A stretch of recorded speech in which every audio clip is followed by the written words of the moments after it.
Okay guys, just got a bit of time in my hands, so I thought I might do a recap of the Wednesday night meeting in Launceston. 7 races, actually a pretty good night's racing. The first, we'll just click on the replay. Remini was resuming, did enjoy a gun trip,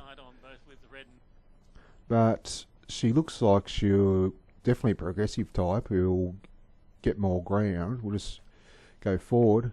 Actually, if I just pause it here, so here's Remini leaders back. So the ones to watch, you've got Jurisdiction in front, Remini leaders back, Clean Achiever back second last, and the Greatness who's last. He's definitely got wins in him as well. The Greatness probably looks a miler if we just watch him from here on in. So they're dead set walking here. Okay, controlling the race here on Jurisdiction.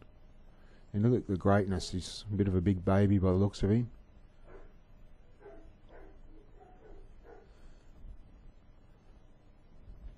So you can see that, it doesn't look as if she dashes through overly quickly, but the sectional times when you look at them, she actually ran the quickest last 200 metres of the night. And here's the Greatness just hitting the line. He looks like the others obviously got too much zip for him, but he looks like he's definitely one going forwards.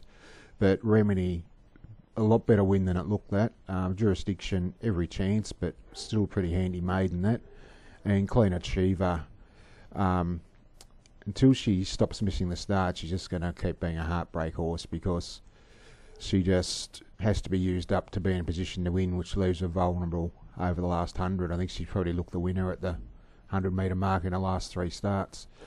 So they're the ones there. If we just have a look, so you can see Remini ran the last 211.55, which I'm pretty sure was the quickest of the night. So yeah, so I think the ones out of that race are the winner, Remini, and the Greatness over a bit more ground. So the second, and this is over the 1620. It's virtually Torricane did more wrong on debut than most horses do in a career, and had a trial, and it was very impressive actually. Moorcroft looks as if he gets out to a trip he enjoys. Looks a dour grinding type, pretty much in the same vein as the winner. Shavita had run home at the end of, I don't know, Le Mans 24-hour race. Probably never one you can back for a win, but she must for multiples. Yeah, so, but Torricane looks a progressive type. He's obviously still learning, and Moorcroft's definitely going to win over staying trips, but I don't think there's too much more we need to look into that. The third, Rougeau, there can be 2 or 3 versions of him.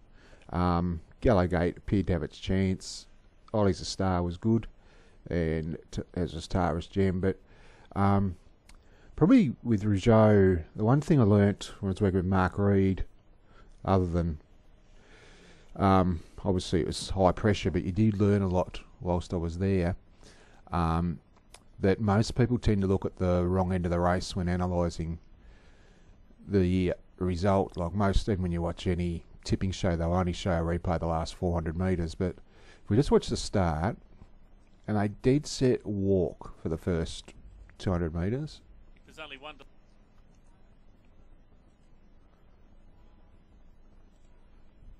So if we just, it's not the most exciting. You just watch this, like Gallowgate jumped the length in front, and there's Rougeau. Like, look, they're all reefing and pulling, and nothing wants to lead, and so it's just being gifted the front.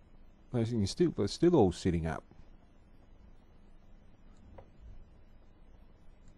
Yeah, so but that's when most people tend to totally miss that part when they analyse races. Like, if we look at the first 200 metres of the race, you can see here that Jurisdiction and Remini, let's see, 11.3, 11.4. Torricane, Moorcroft, 11.3, 11.2. Rougeau has run 12.11. So he's about 5 lengths slower than, and just go through every other race. Like The leaders here in the other 1600 metre race, 11.49 for Mr. America. 11.44 for Orange River. 11.47 for Nunavak. And 11.50 for 11.38. So you can see that if we just go back through there, like Rougeau has run 12.11 to find the front. And he's always got plenty of speed, and it was actually a very good ride there by Ismail Toka, because he knew he'd got it easy, so took off and gave him something to chase and never looked like being beaten. But as I said, so most people would think, oh, it's a huge form improvement, but he was gifted the front and perfectly ridden, so in hindsight, it's not too surprising. The fourth, Mr. America, I never thought, when he first came to mainland Tasmania from King Island, I never thought I'd ever see him in front of my life, but he led and travelled, and despite the small margin, was quite comfortable. Goodbye Linesome was just super.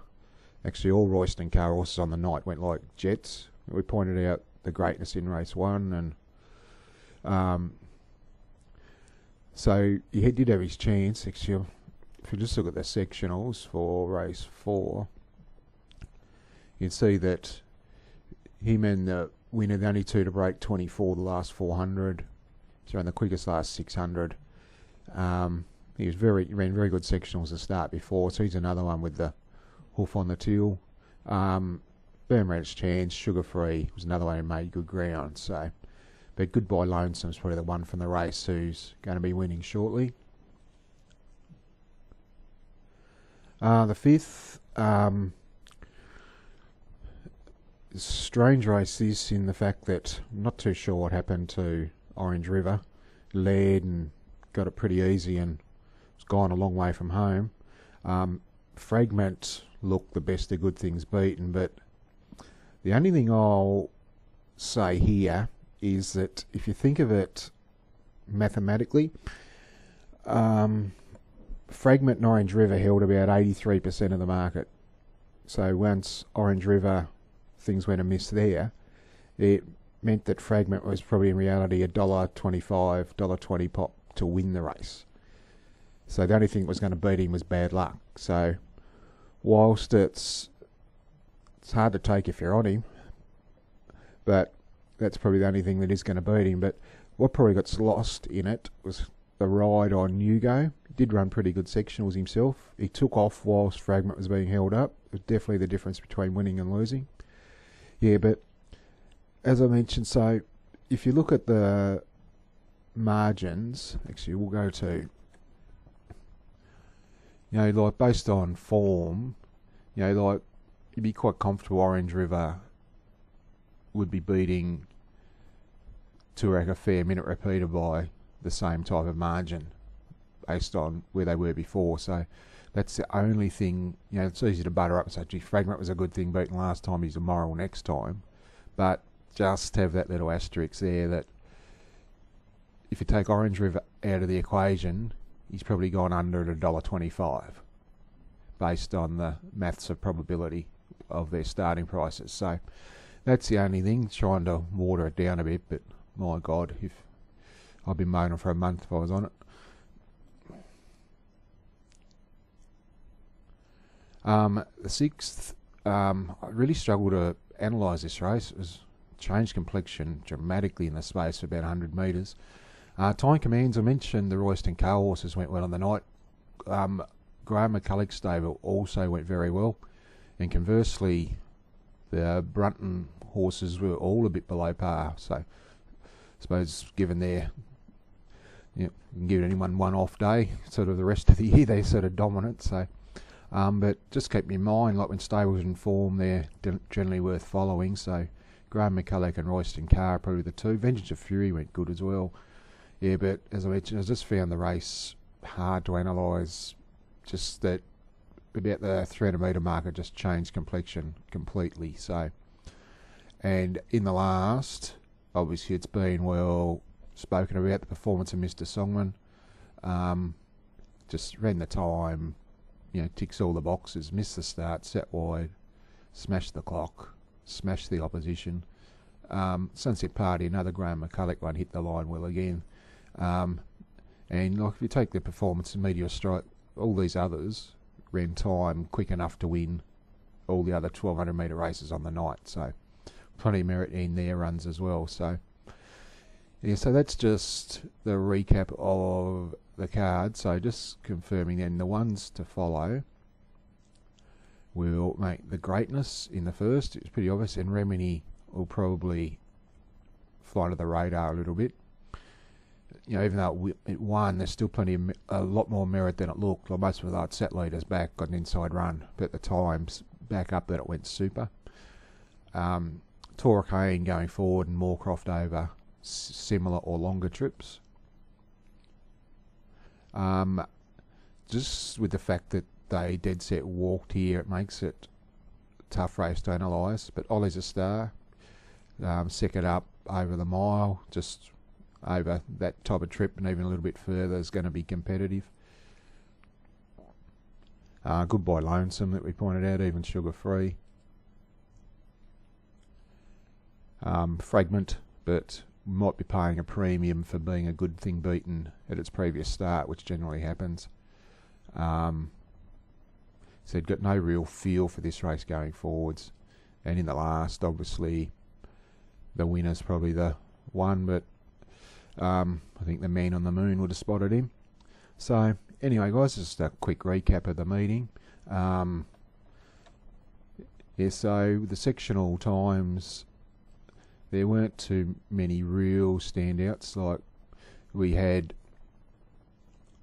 obviously Mr. Songwin in the last, but as I said, the quickest last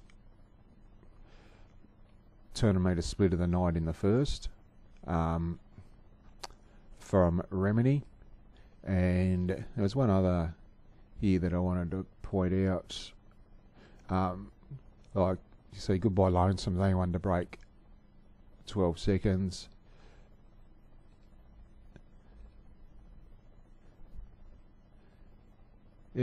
So as I mentioned, but just Mr. Songwin, was the one, like you just see these sectionals like 600, 33.5, 22.6. Yeah, so he's just sustained speed, so he's a seriously good horse. And when we look at the good ones who tried at Longford on Tuesday, it's exciting times ahead. Let's hope we can market it and get the races.